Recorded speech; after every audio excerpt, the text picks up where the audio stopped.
التماس سورہ فاتحہ خادم حسین مرحوم، غلام حسین مرحوم، مزمل عباس مرحوم، اسم تمار مرحوم، مرحومہ زوجہ ضیاء اللہ، شہید قاضی سید نور اللہ شستری، مرحوم سید حسن عسکری ابن سید مبارک حسین، مرحومہ زائدہ عسکری بنت سید حسین، مرحوم آقا قاضی عبداللہ عنایتی، مرحوم سید مبارک حسین نقوی، مرحومہ رضیہ بیگم، مرحوم ڈاکٹر سید حسین، مرحومہ سیدہ بیگم، سید شبیر حسین، مرحوم سید وزیر مہدی ابن سید غیور حسین، مرحوم سید حسن عباس نقوی، مرحوم سید توکل حسین رضوی، سیدہ امیر فاطمہ بنت سید غلام عباس جعفری، مرحوم علامہ رشید ترابی، مرحوم آیت اللہ خوئی، مرحوم آیت اللہ خمینی، مرحوم آقا حافظیان، مرحوم آقا شیخ حسن اصفہانی، میر بابر علی انیس، شہداء ملت جعفری، علماء کرام، آپ کے مرحومین جن کے لیے کوئی فاتحہ پڑھنے والا نہیں، سب کے لیے رحم اللہ من قرأ الفاتحہ۔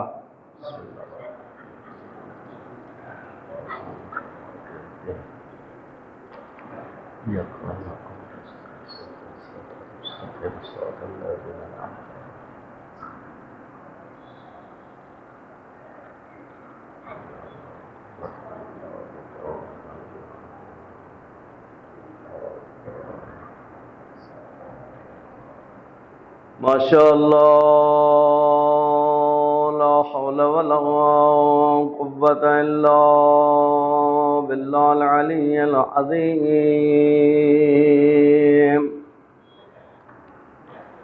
اعوذ باللہ من الشیطان اللعین الرجیم، بسم اللہ الرحمن الرحیم۔ الحمدللہ رب العالمین باری الخلائق اجمعین، ثم الصلاة والسلام علی سیدنا و نبینا وشفیع ذنوبنا وطبیب قلوبنا حبیبنا وحبیب الہ العالمین ابی القاسم محمد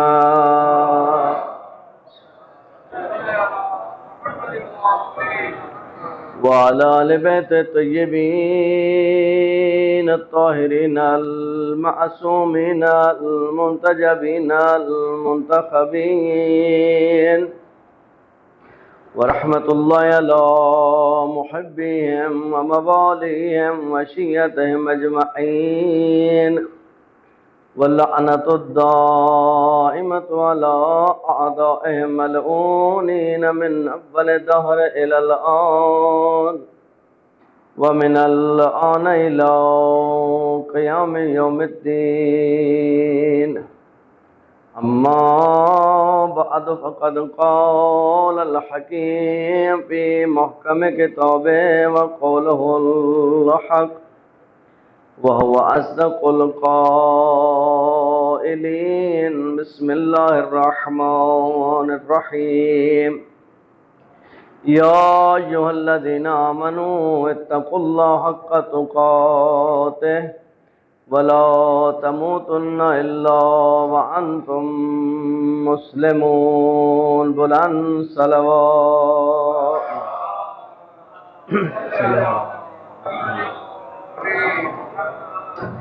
خداوند کریم آپ کی دعا اور عبادات کو اپنی بارگاہ میں قبول فرمائے، جو پریشان المومنین کی پریشانیوں کو دور فرمائے، جن مومنین نے اس ماہ مبارک میں سیر و افطار کے کہیں پر بھی اہتمام کیے اس کو اپنی بارگاہ میں بوجہ حسن قبول فرمائے۔ جو مومنین بیمار ہیں، بیمار کربلا کا صدقہ خصوصاً کرونا کے مریضوں کو شفائے کامل و عاجل نصیب فرمائے۔ جو مومنین بے اولاد ہیں، رباب کی خالی جولی کا صدقہ بالخصوص جن برادران نے دعاؤں کے لیے کہا، عابد حسین، ساجد حسین، دیگر مومنین سب کو اولاد کی نعمت سے نوازے۔ ان دو بھائیوں کو خصوصاً اولاد نرینہ کی نعمت سے نوازے۔ آقا اور مولا امام علیہ السلام کا جلد ظہور فرمائے۔ آقا کے قدموں میں جامع شہادت کی سعادت نصیب فرمائے۔ اپنی دعاؤں اور عبادات کی قبولیت کے لیے مل کر بآواز بلند صلوات صلی اللہ محمد وعلیہ۔ عزیزان گرامی، امیر المومنین علی ابن ابی طالب علیہ السلام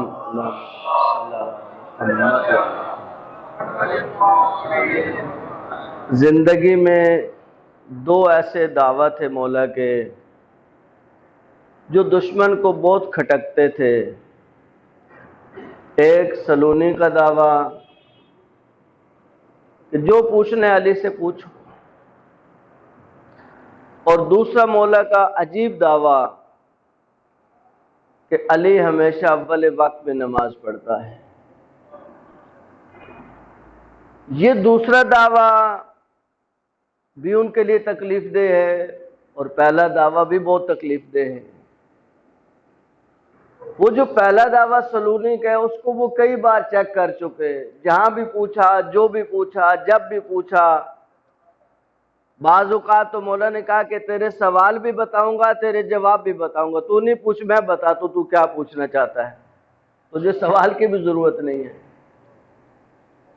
اس دعوے کو تو وہ کبھی خراب نہیں کر سکے، اس دعوے کو کہ کبھی کوئی ایسا موقع آ جائے کہ وہ علی سے کچھ پوچھے اور علی جواب نہ دے پائے۔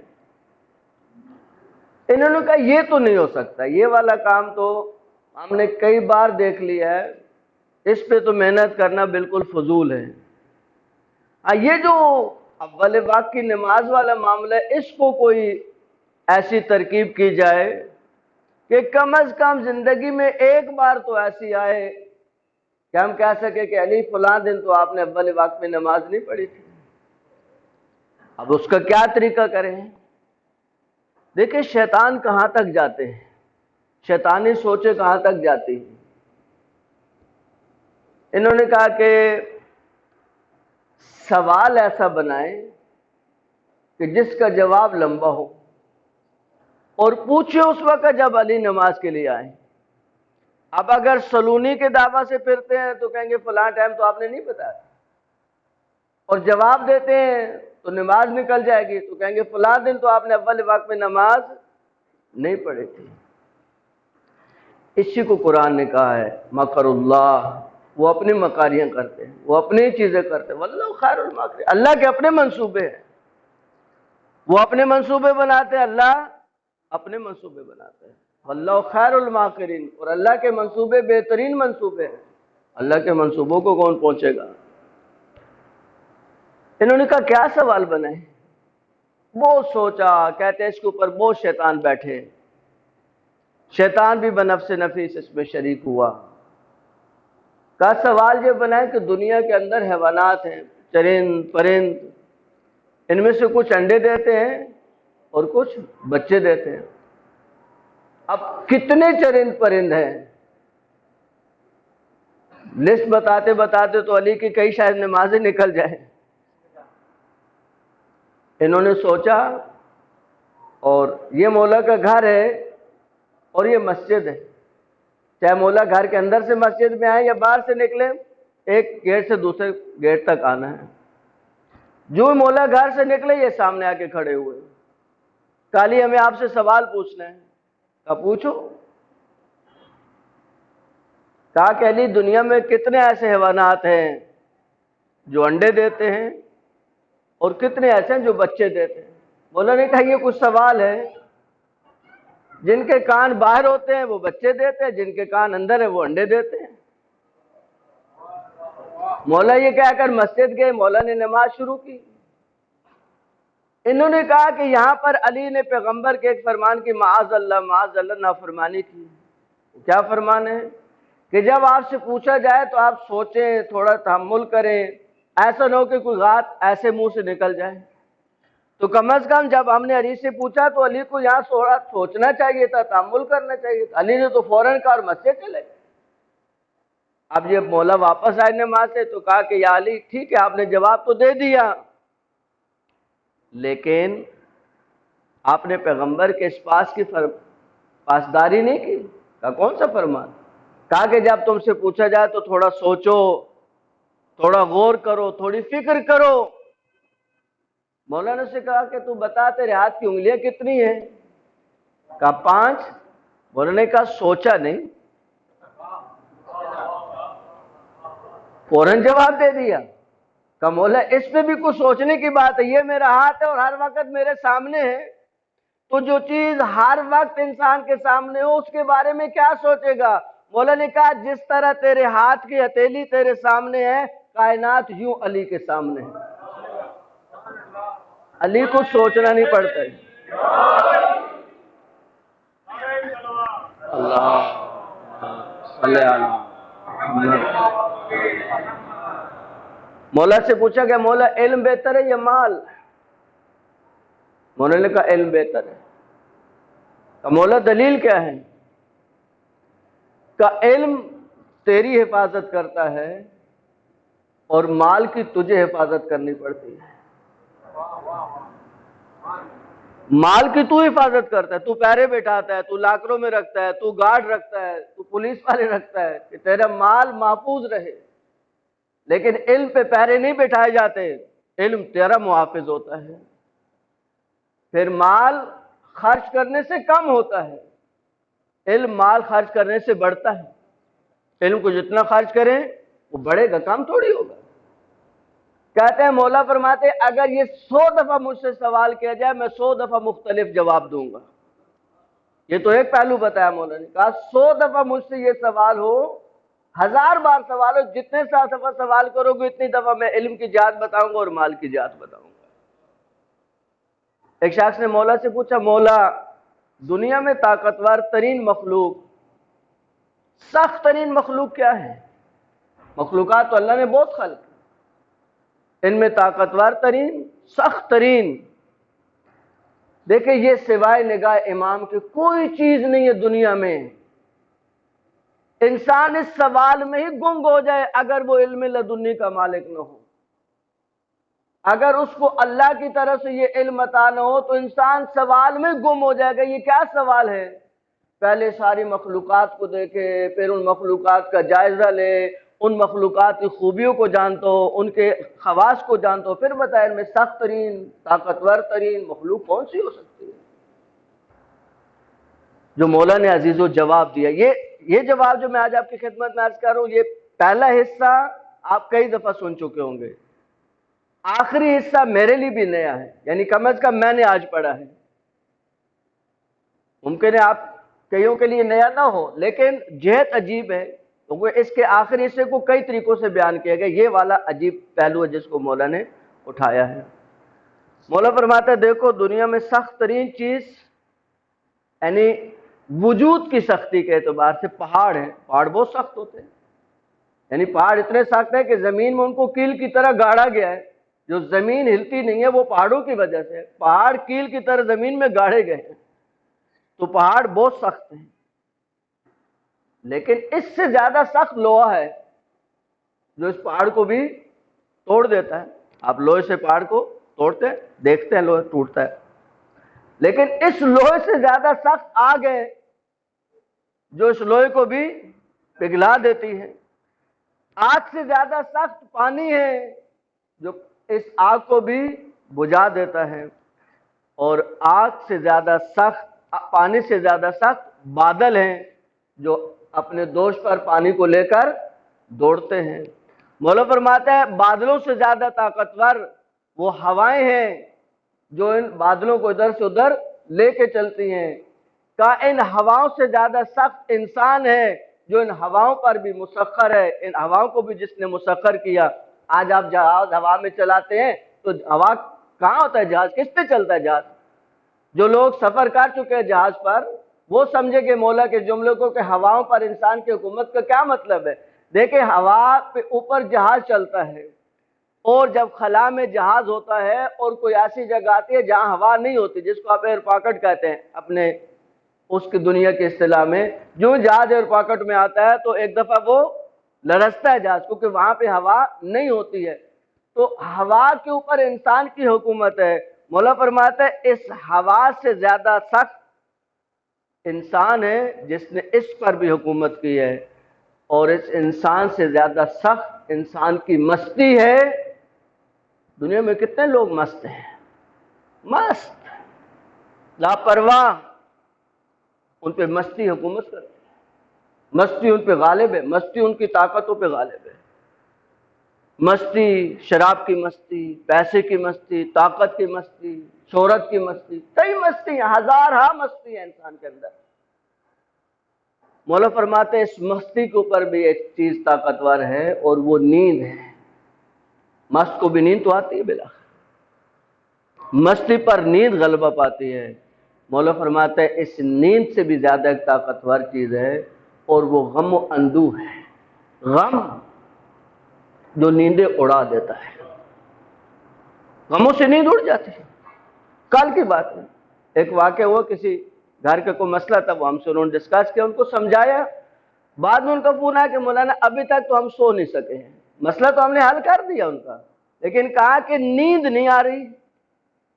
تو عزیزو، غم، اور جائیے قرآن کے اندر تھوڑا سا دیکھیں، اپنے مزاجوں کو بدلیں۔ یہ جو دور جس سے ہم گزر رہے ہیں یہ باتوں کا دور نہیں ہے۔ اس وقت اگر امیر المومنین علی ابن ابی طالب علیہ السلام صلی اللہ محمد مولا کی ولایت دنیا سے اگر منوانی ہے تو مولا کے کلام پڑھیں اور دنیا کے سامنے پیش کریں۔ اس پہ جن لوگوں نے کام کیے ہیں، جنگ اخبار ڈیلی چھپتا ہے نا، آپ کے سامنے جنگ اخبار چھپتا ہے، پنڈی میں جو جنگ اخبار چھپتا ہے ظاہراً ایک خاتون ہے جس کا تعلق شاید بلتستان سے ہے، وہ ہر روز پیسے دے کر ایک فرمان مولا کو وہاں پہ ایڈ کرواتی ہیں۔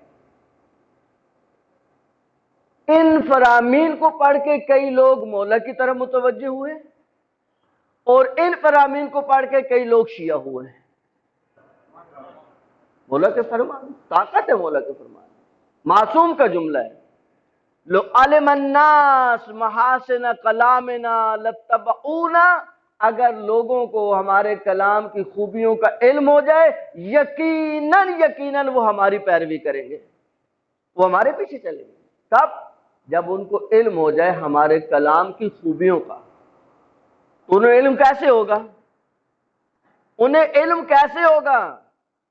انہیں کیسے پتہ چلے گا کہ مولا کا کلام کیا ہے؟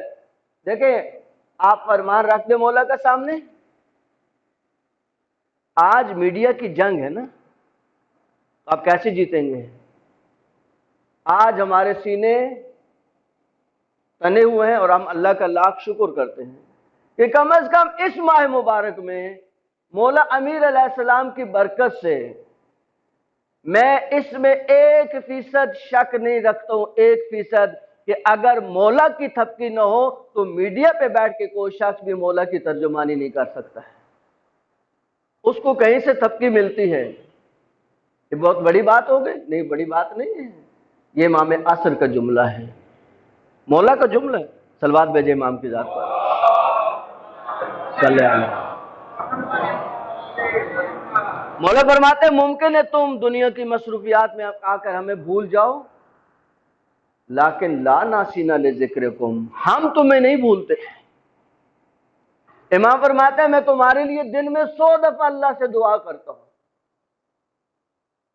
آپ بچے ہوئے ہیں، دنیا آپ کو کھانا چاہتی ہے، دنیا آپ کو نگلنا چاہتی ہے، دنیا آپ کو ترنے والا سمجھتی ہے، آپ کو بچا کون رہا ہے؟ آپ کی تدبیریں، ہم کون؟ ہماری تدبیریں کیا؟ تدبیریں کہیں اور ہوتی ہیں عزیزو، عمل یہاں ہوتا ہے۔ اگر آل بیت کی پشت پناہی نہ ہو کسی میدان میں انسان فتح نہیں پا سکتا۔ اللہ کہ یہ حقیقی نمائندے اس وقت انسان کے کام آتے ہیں۔ دیکھیں گمراہی تا گمراہی ہے، گمراہی تا گمراہی۔ ہم مسلمانوں کو کھلے دل سے یہ آفر کرتے ہیں، آپ ہماری کتابوں کو سائڈ پہ رکھ دیجئے، ہماری کتابوں کو ہاتھ بھی نہیں لگائیے۔ امیر المومنین کی حقانیت سمجھنے کے لیے میں آپ کو کھلا اور اوپن چیلنج کر رہا ہوں، آپ ہماری کتابوں کو ٹچ بھی نہیں کیجئے، وہ ہماری کتابیں ہیں۔ صرف انصاف سے اپنی کتابیں کھولیے، انصاف شرط ہے، تعصب کی اینک اتاریں اور کھلے دل کے ساتھ حق کو سمجھنے کے لیے اپنی کتابوں کو کھنگالیں۔ دو اور دو چار کی طرح آپ کے اوپر کھل جائے گا حق کیا ہے۔ صرف تعصب چھوڑ دیں، آل بیت سے تعصب چھوڑ دیں۔ آل بیت سے تعصب آپ کو جہنم تک لے کے جائے گا۔ آل بیت سے تعصب کا نتیجہ سوائے جہنم کے کہیں برآمد نہیں ہونا ہے۔ کیا یہ ہماری بات ہے؟ یہ ہم نے جملے کہے یا اس زبان نے یہ جملے کہے جو وحی سے زبان چلتی ہے، جو وحی کی دھلی ہوئی زبان ہے، یہ اس زبان کے جملے ہیں۔ یا علی لا یحبک الا طاہر الولادہ ولا یبغضک الا خبیث الولادہ۔ اے علی تجھ سے صرف پاک نسب محبت کرے گا، علی تجھ سے محبت وہی کرے گا جس کی ولادت پاک ہوگی۔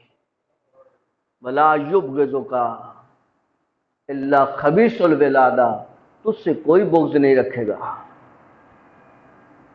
سوائے اس کے کہ جس کی ولادت میں خباثت ہو۔ بہت کھل کے نہیں بڑھ سکتا یہ جملہ، لیکن ہر انسان سمجھتا ہے، ہر انسان سمجھتا ہے۔ ہر شخص نہیں لائق مدعی حیدر، ہر شخص نہیں لائق مدعی حیدر، اغیار کو یہ طرز کلام آ نہیں سکتا، مر جائے گا منکر نہ پکارے گا علی کو، ناپاک زبانوں پہ یہ نام آ نہیں سکتا۔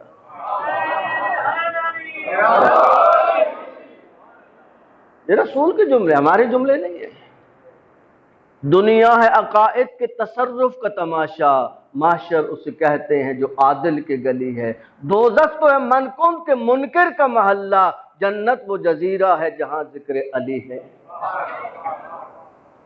یہ جنہوں نے شعر لکھے، ہم جب بچپن میں سنتے تھے تو کہتے تھے کہ کسی کا ذوق ہے، کسی کا ذوق ہے جو اس کو یہاں پہ لے آئے۔ نہیں، یہ حدیث کی ترجمہ نہیں ہے، یہ حدیث ہے، یہ حدیثوں کے مفہوم ہے۔ کیا پیغمبر نے نہیں فرمایا تھا اے علی اگر کوئی احد کے پہاڑ جتنا سونا رائے خدا میں خرچ کرے، صفا و مرمہ میں سعی کر رہا ہو، خانہ کعبہ کے سامنے نماز کی حالت میں مار دیا جائے، لم یشم رائحۃ الجنہ، وہ جنت کی خوشبو نہیں سونگھ سکے گا اگر اس کے دل میں تیری محبت نہیں ہوگی۔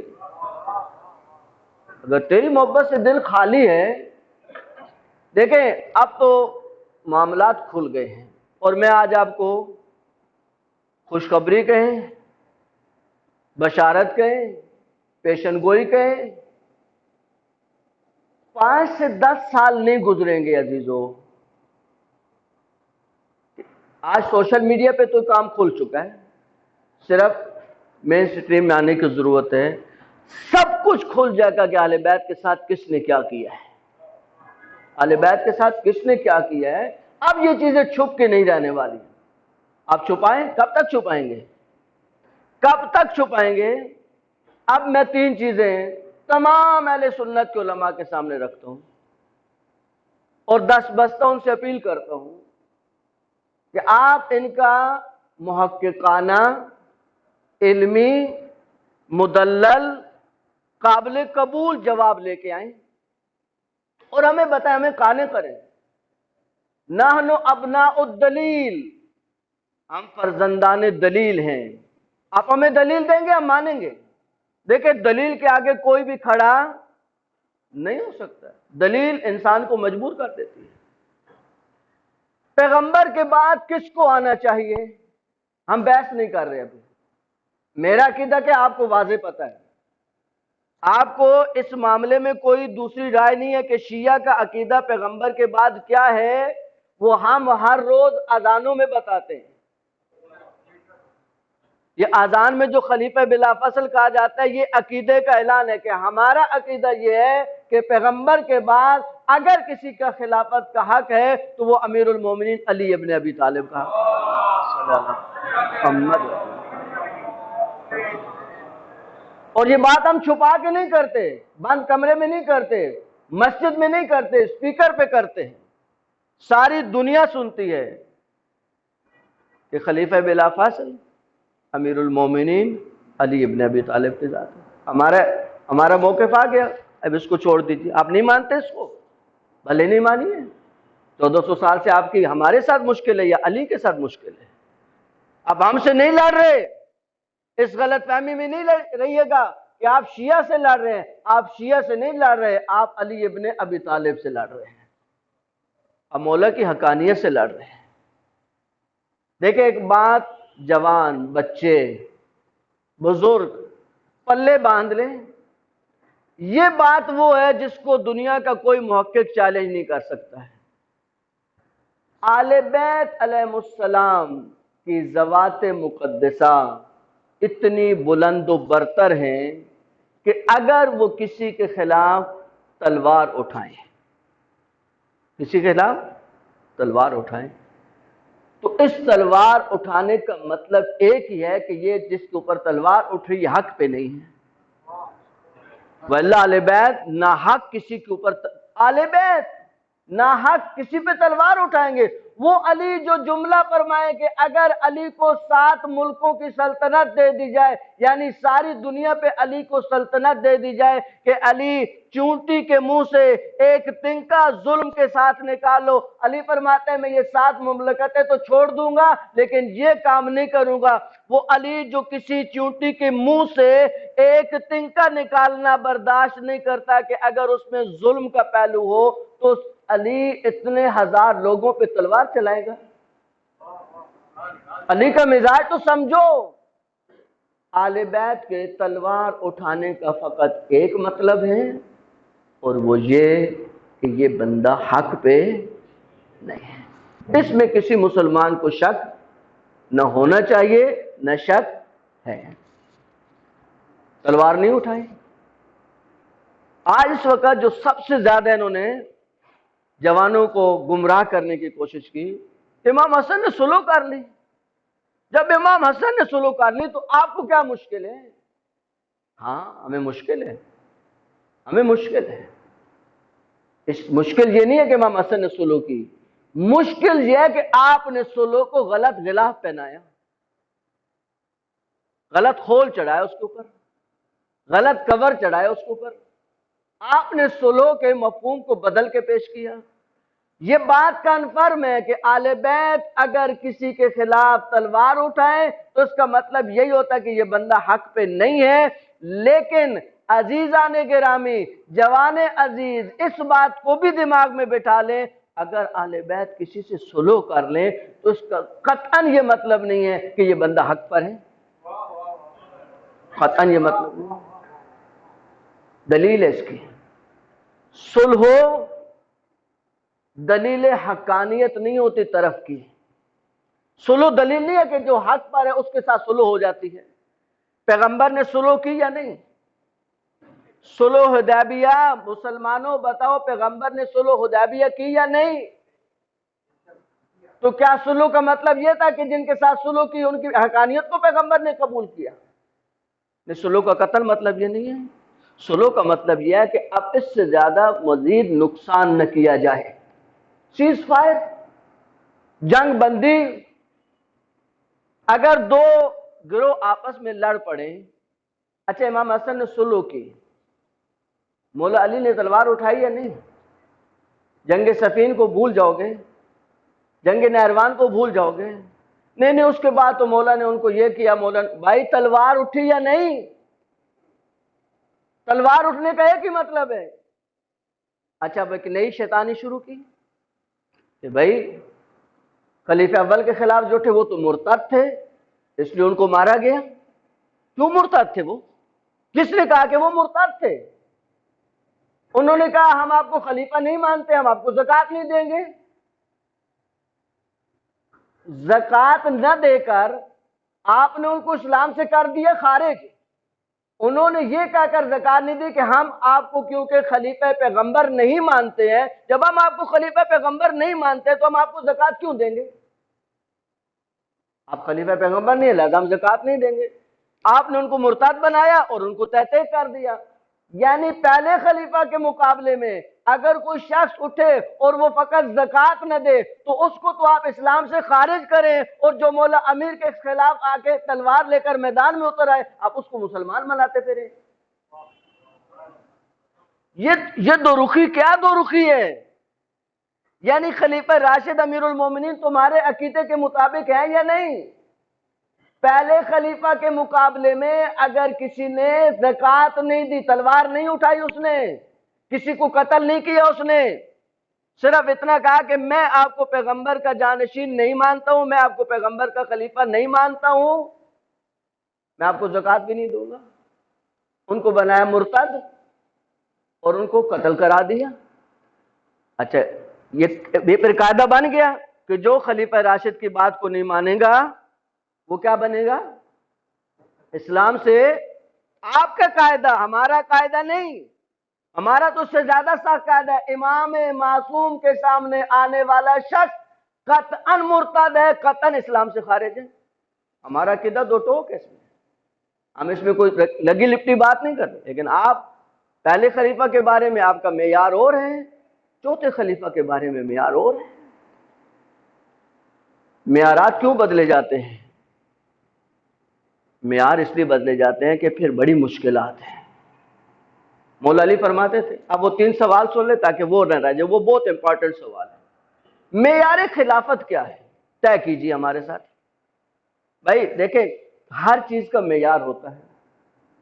آپ اتنے مومنین مسجد میں آتے ہیں، ماشاءاللہ سب نیک ہیں، دیندار ہیں، سب نمازی ہیں، ٹھیک۔ ایک دن مولانا محمد علی صاحب یہاں نہیں پہنچے، آپ میں سے کوئی بھی آگے بھی میں نماز تو پڑھوں، روزانہ آ رہا ہوں مسجد میں نماز پڑھتا ہوں، آج میں پڑھا دوں نماز؟ آپ سارے نمازی اس کے پیچھے پڑ جائیں گے، بھائی یہ مولانا کی جگہ ہے، آپ نے کہاں پڑھا ہوا ہے؟ آپ ٹھیک ہے نمازی ہیں، نیک ہیں، دیندار ہیں، لیکن اس کا مطلب یہ نہیں کہ آپ مولانا کی جگہ کھڑے ہو کے نماز پڑھانا شروع کر دیں۔ اس مولانا کی جگہ پہ اگر انسان کسی عام بندے کو کھڑا کرنا گوارا نہیں کرتا ہے تو پیغمبر کی مسند پہ بٹھانے کے لیے کوئی معیار نہیں ہے۔ کوئی معیار تو بناؤ، کوئی چیز تو بتاؤ ہمیں۔ ہم تم سے دلیل مانگ رہے، الجھ نہیں رہے تم سے۔ اب علم کی دنیا میں بات ہوگی، اب بات ہوگی دلیل سے۔ 3 وہ چیزیں جن پہ تمام اسلامی مکاتب کا اتفاق ہے، کم از کم یہ 3 خوبیاں وہ ہیں جس پہ تمام مسلمان متفق ہیں کہ یہ 3 خوبیاں تو یقیناً پیغمبر کے جانشین میں ہونی چاہیے۔ جانشین پیغمبر میں یہ 3 خوبیاں یقیناً ہونی چاہیے: علم، شجاعت، تقوی۔ علم، شجاعت، تقوی۔ چھوڑ دے ہماری کتابوں کو ٹچ بھی نہیں کرنا۔ انصاف سے اپنی کتابیں کھول اور انصاف سے اپنی کتابیں پڑھ۔ اگر تجھے اپنی کتابوں کا علم نہیں ہے تو میں طالب علم کی حیثیت سے تمہیں ایڈریس دیتا ہوں، میں تمہیں بتاتا ہوں۔ سیوطی تمہارے بہت بڑے عالم ہیں، انہوں نے وہ مقامات جمع کیے جہاں پر خلیفہ دوم نے یہ جملہ کہا کہ لولا علی لہلک فلان، اگر آج علی نہیں ہوتے تو میں ہلاک ہو جاتا۔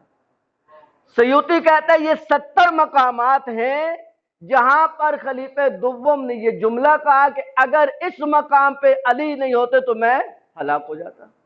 لہلک فلان، میں نہیں کہہ رہا ہوں، آپ عالم کہہ رہے ہیں، ہمارے گلے میں نہیں ڈالیے گا کوئی بات۔ شبلی جس نے الفاروق لکھی ہے، شبلی نعمانی، وہ کہتا ہے شاید سیوطی سے کچھ مقام چھوٹ گئے ہیں، وہ پوری تاریخ کا احسان نہیں کر سکا ہے۔ 114 مقامات ہیں جہاں پر یہ جملہ آیا ہے کہ اگر آج علی نہیں ہوتے تو میں ہلاک ہو جاتا۔ اس کا کیا مطلب ہوا؟ علم کس کے پاس ہے؟ آپ کی کتابوں کی بات کروں۔ علم تمام آپ کی کتابیں بھی چھلک چھلک کر یہ گواہی دیں گے کہ علم میں جس بلندی پر امیر المومنین کی ذات ہے کوئی بھی نہیں ہے پیغمبر کے بعد۔ شجاعت، کوئی میدان ایسا دکھاؤ پیغمبر کی زندگی میں کہ علی کے بغیر وہ فتح ہوا ہو، کوئی ایک میدان دکھا دو جو علی مولا کی موجودگی کے بغیر مسلمانوں نے فتح کر لیا۔ تو مولا علی کی شجاعت کے اوپر تو کوئی دوسری بات ہے ہی نہیں۔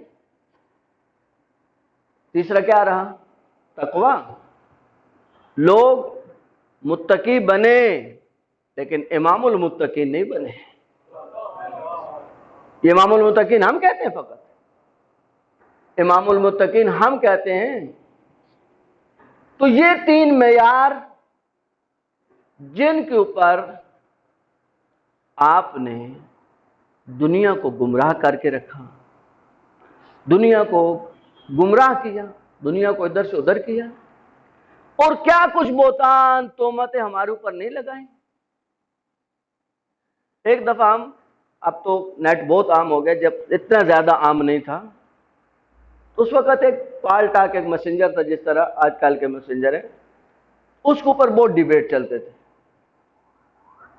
ایک ڈاکٹر تھی کینیڈا سے، اس نے ایک منوس کی تقریر لگائی، میں نام نہیں لیتا، ممبر کے تقدس کی وجہ سے نام نہیں لیتا ہوں، کہ اس کا کام صرف شیعوں کے خلاف بکنا ہونا تھا، شیعہ کافر، شیعہ کافر، شیعہ کافر۔ میں نے اس کے میسج کیا، میں نے کہا محترمہ یہ آپ نے لگائی ہے، اب ہم نے اس پہ یہ ظاہر نہیں کیا کہ ہم شیعہ ہیں یا کون ہیں، ہم نے کہا یہ آپ نے کہا شیعہ کافر ہے، تو میں ایک ایسی جگہ رہتا ہوں جہاں شیعہ بہت زیادہ ہیں۔ اس وقت ہم قم میں تھے، وہ سارے شیعہ وہاں پر۔ میں نے کہا اگر میں ان میں سے کسی کو کہتا ہوں کہ آپ کافر ہیں تو مجھے ان کو دلیل دینی ہے، دلیل تو چاہیے مجھے۔ اب میں کہوں بھائی آپ کافر ہو کہ میں کلمہ پڑھتا ہوں، آپ مجھے کہتے ہیں کافر ہے۔ مسلمان کو ہوتا ہے لا الہ الا اللہ محمد رسول اللہ، یہ تو سارے شیعہ پڑھتے ہیں، تو کافر کیسے ہو گئے؟ اگر میں کسی کو شیعہ، میں اسے سوال کروں کہ اگر میں کسی شیعہ کو کہوں کہ آپ کافر ہیں تو آپ کوئی دلیل دے دیں مجھے، آپ ڈاکٹر ہیں، پڑھی لکھی ہیں۔ اس نے کہا کہ یہ لوگ اذان میں کچھ ایڈ کرتے ہیں۔ میں نے کہا کیا ایڈ کرتے ہیں؟ کہا وہ کہتے ہیں علی ولی اللہ۔ تو میں نے کہا کیا سنی علی کو ولی نہیں مانتے ہیں؟ کہا مانتے ہیں۔ میں نے کہا جو علی کو ولی مانے اگر کوئی اذان میں اظہار کرے تو وہ اس کا مطلب وہ کافر ہو گیا؟ اذان میں علی کو ولی کہنے سے انسان اسلام سے خارج ہو جاتے، کیا بات کر رہی ہیں؟ یہ کیا بات ہوئی؟ اب تھوڑا سا وہ پریشان۔ میں نے کہا دیکھیں، کہا نہیں اور بات ہے۔ میں نے کہا دیکھیں یہ بات ہے فضول کی بات، اس کا تو کوئی مطلب نہیں ہے۔ پھر یہ سوال میں نے رکھے، میں نے کہا آپ ان سوالوں کا جواب لے آئیں، کسی سے لے، مجھے کوئی غرض نہیں ہے، مجھے اس سے کوئی غرض نہیں ہے کہ آپ نے یہ جواب کس سے لے کے آنے ہیں، کہ انسان جو ہے وہ ہم مانتے ہیں، ہمارا عقیدہ ہے۔ کہا کہ یہ لوگ، میں نے کہا اچھا ایک اور بات بتائیں، قرآن کی نص ہے، نص کہتے ہیں واضح حکم کو جس میں ذرہ برابر بھی اختلاف نہ کیا جا سکے۔ وہ نص کیا ہے کہ کوئی غیر مسلم حدود مکہ میں اور حدود حرم میں داخل نہیں ہو سکتا، قرآن کی آیت ہے۔ میں نے کہا ایک بات بتائیں مجھے کہ یہ کافر وہاں کیسے جاتے ہیں؟ اگر یہ کافر ہے تو سعودی حکومت ان کو کیسے اجازت دیتی ہے کہ یہ کافر ہو کے مکہ میں بھی داخل ہو، مدینہ میں بھی داخل ہو؟ عزیزان گرامی، جب انسان دماغ سے فارغ ہوتا ہے نا تو اس طرح کے بیہودہ باتیں کرتا ہے۔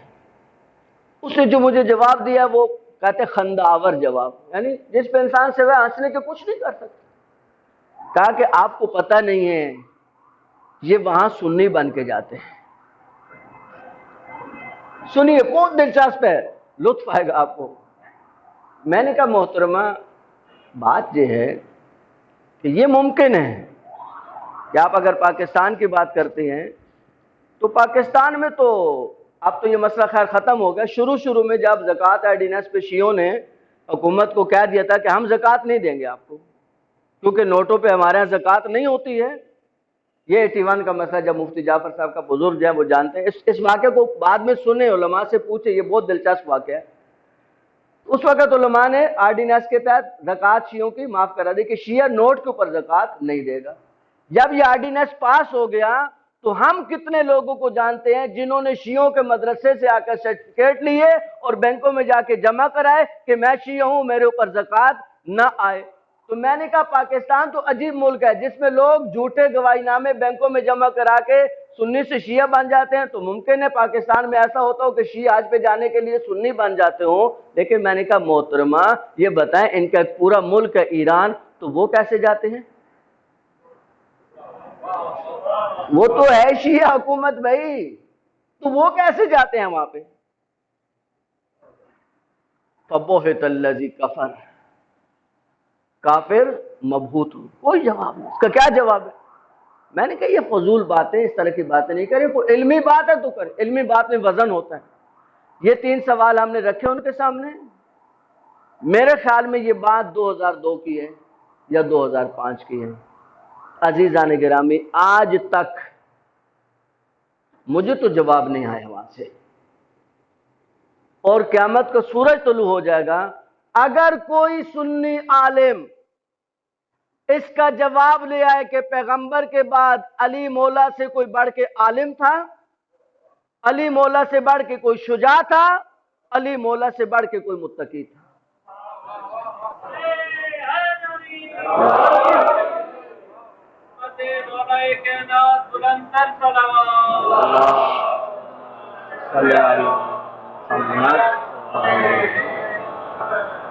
ہم تو آپ سے پوچھ رہے ہیں، ہم تو بچگانہ سوال ہیں، بچوں جیسے سوال ہیں۔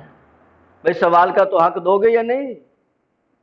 پوچھنے کا حق دو گے یا نہیں؟ پوچھنے کا حق تو ہر کسی کو ہے۔ ہم نے تو آپ سے سوال کیا۔ دوہرے معیار زیادہ دیر پا نہیں ہوتے عزیزو، دوہرے معیاروں کے ساتھ زیادہ دیر چلا نہیں جا سکتا۔ سلونی کا دعویٰ تھا مولا کا، درست؟ بعض لوگوں کو علم کا غرور سوار ہوا، تاریخ میں ہے ابن جوزی کے بارے میں، مسجد میں بیٹھے غرور علم سوار ہوا، کہا سلونی سلونی، آگے تو نہیں کی طرح کے بیٹھے تھے۔ ہمسائے میں ایک مومنہ تھی، اس کے کانوں پہ آواز آئی سلونی۔ اس نے کہا یہ دعویٰ تو میرے مولا کا ہے، اس کو کس نے حق دیا کہ یہ دعویٰ کریں؟ حیا کی چادر کو اوڑھا اور آ کے مسجد میں کھڑی ہو گئی۔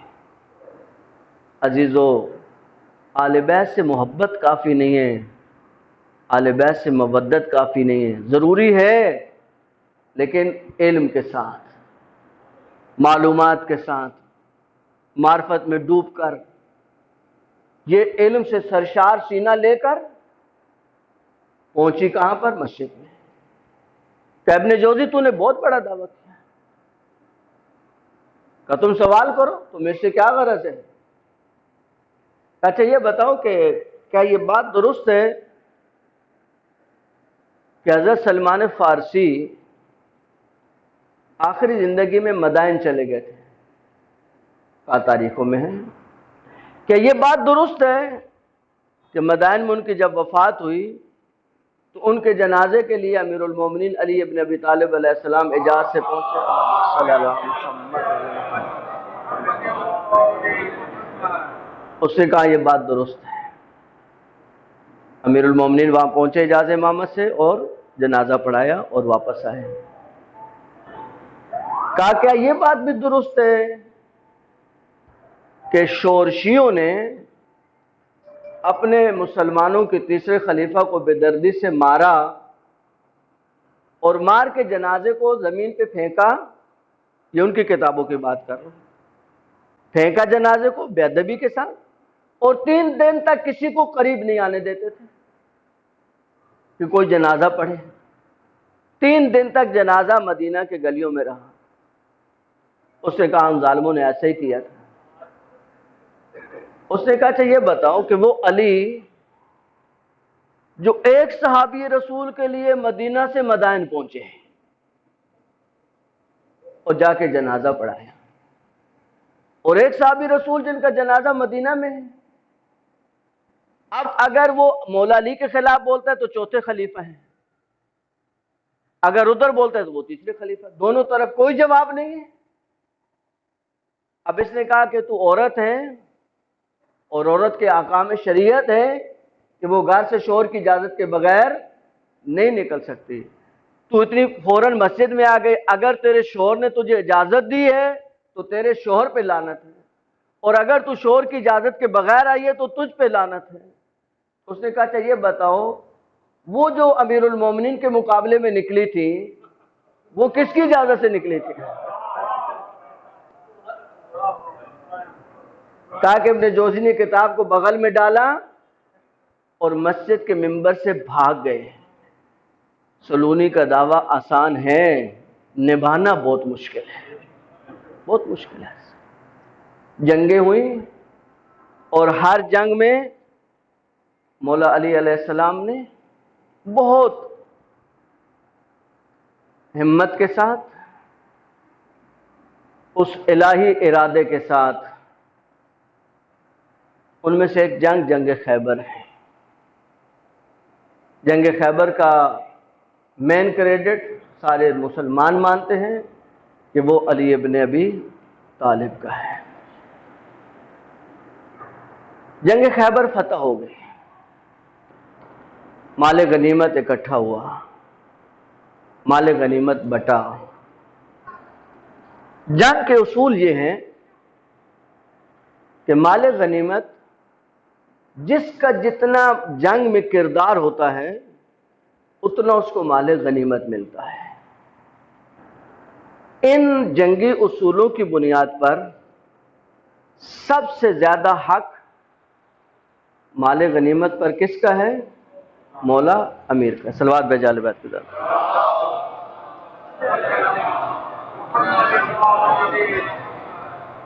پیغمبر نے سب سے زیادہ عادلانہ تقسیم کی بنیاد پر مولا امیر کو دیا، باقی مسلمانوں کو ملا۔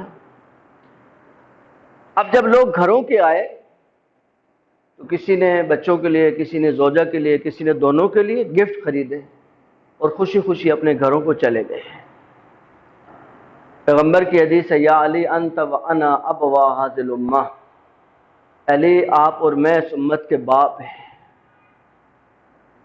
کہتا ہے مولا امیر مدینہ میں داخل ہوئے۔ مدینہ میں ایک محلہ تھا، بیواؤں کا محلہ، یتیموں کا محلہ، جن میں فقط وہ خواتین و بچے رہتے تھے جن کے شوہر صاحب کا جنگوں میں مارے گئے تھے۔ کہتا ہے مولا کا گزر اس محلے سے ہوا تو وہ یتیم بچے جن کے باپ مر چکے تھے وہ حسرت سے دیکھ رہے تھے کہ کاش آج ہمارا باپ بھی ہوتا، تو جس طرح دیگر لوگوں کے باپ ان کے لیے تحفے لے کے آئے ہمارا باپ بھی تحفے لاتا۔ عزیزو، یتیموں کی جو حسرت ہوتی ہے نا اس کو کوئی عام انسان نہیں درک کرتا ہے، لیکن جو امت کا باپ علی جیسی ذات، ان یتیموں کی آنکھوں میں یتیمی جھلک رہی تھی۔ مولا امیر نے کہا بچوں ادھر آ جاؤ، میرے پاس آ جاؤ۔ وہ گٹھلی اپنے سر سے اتاری زمین پہ رکھی، کہا جاؤ باقی جتنے یتیم ہیں ان سب کو اکٹھا کر کے لے آؤ۔ وہ بچے دوڑے سارے یتیموں کو بلا کے لے آئے۔ کہا مولا امیر نے اس گٹھلی کا منہ کھولا اور اس گٹھلی میں جتنا مال غنیمت تھا وہ سب ان یتیم بچوں میں تقسیم کیا۔ بچے خوشی خوشی دوڑے، ماں کو جا کے خبر دی، مائیں بھی خوش ہو گئیں۔ 11 اماموں کی ماں گھر میں مولا امیر کے انتظار میں ہے۔ کہتے ہیں مولا جب گھر میں داخل ہوئے تو ہم جیسے نادانوں کو بتانے کے لیے بی بی نے سوال کیا، یا علی آپ کو میرے بابا نے کچھ نہیں دیا؟ کہا نہیں زہرا، آپ کے باپ عادل ہیں، سب سے زیادہ عادل ہیں، مجھے تو سب سے زیادہ ملا۔ کالی سب لوگ اپنے بچوں اور بیویوں کے لیے گفٹ لے کے آئے، آپ خالی ہاتھ آئے؟ کہا زہرا جب میں آ رہا تھا تو میری نگاہ ان یتیموں پہ پڑی، مجھ علی سے برداشت نہیں ہوا، میں نے وہ سارا مال ان یتیموں میں تقسیم کر دیا۔ کہتے بی بی نے مصلی کھینچا، سجدہ شکر میں سر رکھا، کہ اللہ تیرا لاکھ شکر ہے کہ میرے گھر میں تیری رضائیں داخل ہوئی ہیں، مال دنیا داخل نہیں۔ آج مسلمان زہرا پہ الزام لگاتے ہیں کہ زہرا فدق لینے گئی۔ عزیزو فدق زہرا کے لیے کوئی حیثیت نہیں رکھتا تھا۔ میں نے ان تحقیقی علماء سے سنا کہ جب فدق بی بی کے ہاتھ میں تھا پیغمبر کی زندگی میں تو اس وقت بھی زہرا کے گھر میں فاقے ہوتے تھے، زہرا کے بچے بھوکے سوتے تھے، اور علی دنیا کے یتیموں کو کھلاتے تھے۔ علی عجیب کریم امام ہے عزیزو۔ کہتے کوفہ میں جتنے یتیم بچے تھے ان سے مولا کہتے تھے کہ اے بیٹا اگر تجھ سے کوئی پوچھے تیرا باپ کون ہے تو کہنا علی میرا باپ ہے۔ کوفہ کے یتیموں کے ساتھ جو عزیزوں میرے مولا کا رویہ تھا، پیار بھرا رویہ، محبت بھرا رویہ، کہتے ہیں وہ بچے جو یتیم نہیں تھے وہ حسرت کرتے تھے کاش ہم یتیم ہوتے کہ ہمیں علی جیسے امام کی شفقت نصیب ہوتی۔ عزیزو آج کائنات یتیم ہو رہی ہے، آج کائنات کا ذرہ ذرہ یتیم ہو رہا ہے۔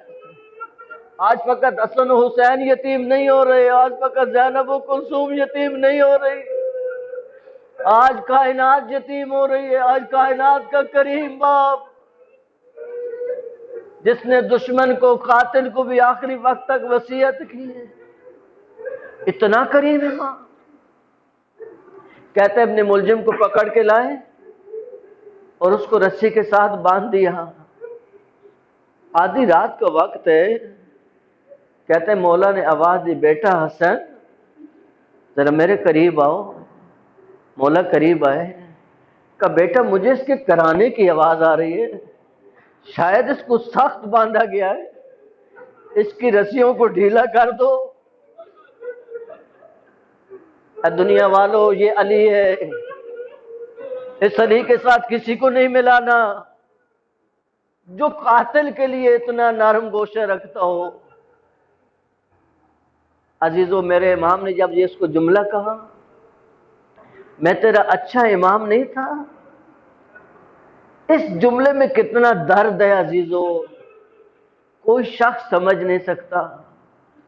حجر ابن عدی کہتا ہے کہ جب مولا کو ضرب لگی اور مولا کو گھر میں لے آئے تو پہلے دن مولا پہ اتنی نقاہت غالب تھی کہ ظاہراً کسی کو اجازت نہیں دے گی کہ مولا کو ملاقات کے لیے ہے۔ دوسرے دن یعنی آج کا دن جو گزرا ہے اس میں کچھ لوگوں کو اجازت ملی، آئے مل کر مولا کو پرسے کے چند جملے کہیں، بس ہاتھ جوڑ کے عرض کرتا ہوں کہ تابوت برآمد ہوگا لیکن کوشش کیجیے گا احترام کے ساتھ تھوڑا تھوڑا فاصلے پہ رہ کر تابوت کی زیارت کیجیے گا، اور اپنے جو دل کی دعائیں ہیں اس وقت جب مولا کے تابوت کو ہاتھ لگائیں تو وہ ایسا وقت ہے کہ آپ کے دل ٹوٹے ہوتے ہیں، اور ٹوٹے دلوں کی اللہ دعا ضرور سنتا ہے۔ کل کے جلوس کے لیے بہت دعائیں کیجیے گا، اللہ خیریت سے اس جلوس کو بلا رہا ہے۔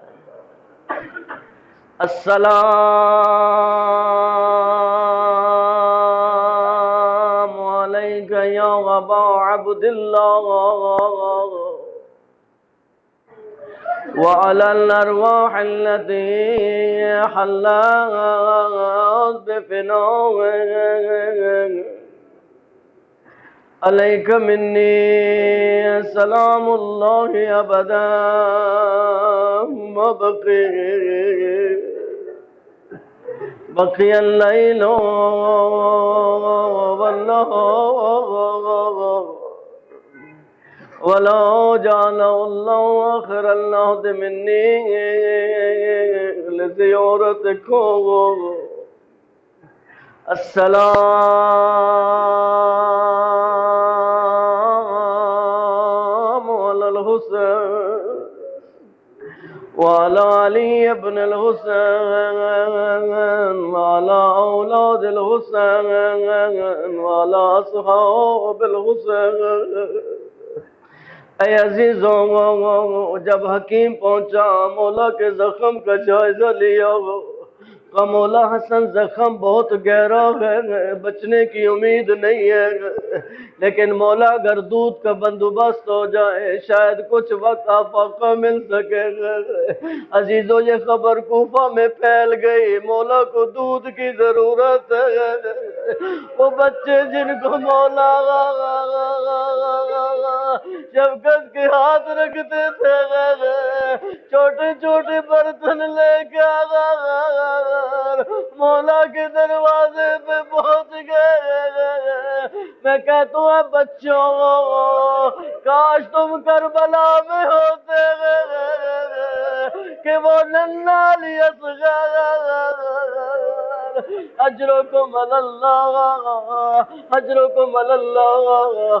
عزیزوں، حجر ابن عدی کہتے ہیں مولا کی اجازت سے ہم داخل منزل ہوئے، کہتے ہیں میری نگاہ مولا کے چہرے پہ پڑی، ایک زرد پٹی مولا کے ماتھے پہ بندھی تھی، لیکن مولا کا چہرہ اتنا زرد ہو چکا تھا پتہ نہیں چلتا تھا پٹی کہاں ہے چہرہ کہاں ہے، کہ ہمارے دل بہت پریشان ہوئے ہیں۔ مولا نے اشارے سے ہم کو سلام کیا، پھر حجر کو کہا پوچھنا چاہتے ہو پوچھو، لیکن آج کم سوال کرنا، تمہارا امام بہت کمزور ہو چکا۔ عزیزو، پھر میرے مولا نے کہا باپ لوگ چلے جائیں۔ عزیزو، امام کے اصحاب چلے گئے، مولا نے اپنے بچوں کو اکٹھا کیا، کہتے سارے بچے سامنے نظر آ رہے لیکن مولا حسین نظر نہیں آئے۔ کہا بیٹا حسین میرا کربلا کا غریب کہاں ہے؟ آخری وقت بھی کربلا کو یاد رکھا۔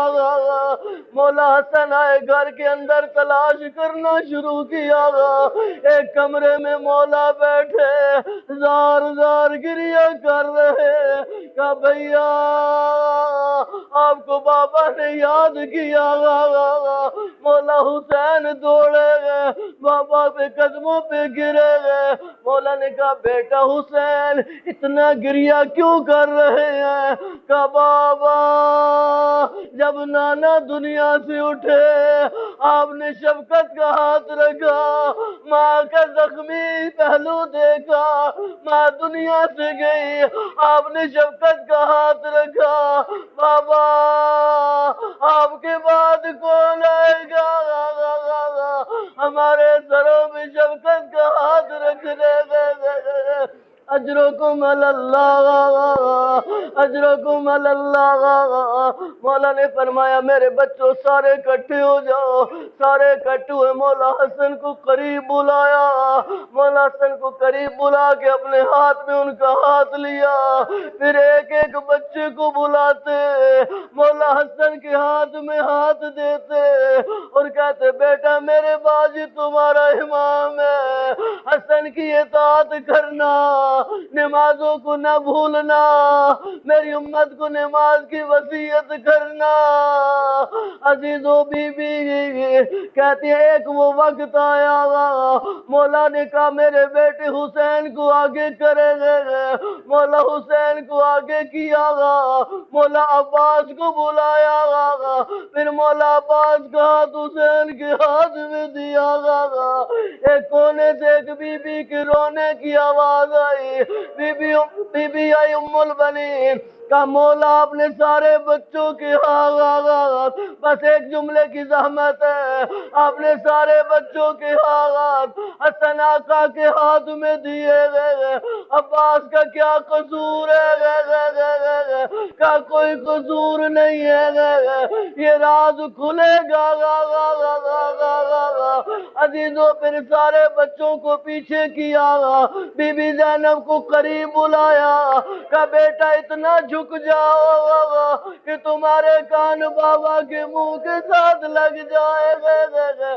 پھر مولا بولتے رہے گئے، بی بی سر ہلاتی رہی لیکن عزیزوں بی بی نے کسی کو نہیں بتایا بابا نے میرے کان میں کیا بولا۔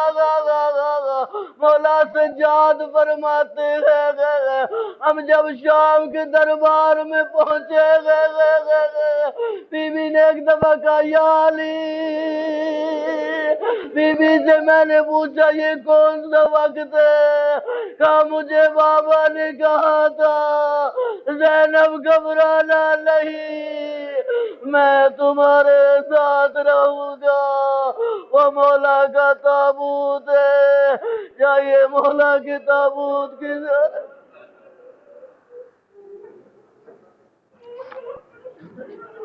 علی مولا، علی مولا، علی مولا، علی مولا، علی مولا، علی مولا، علی مولا، علی مولا،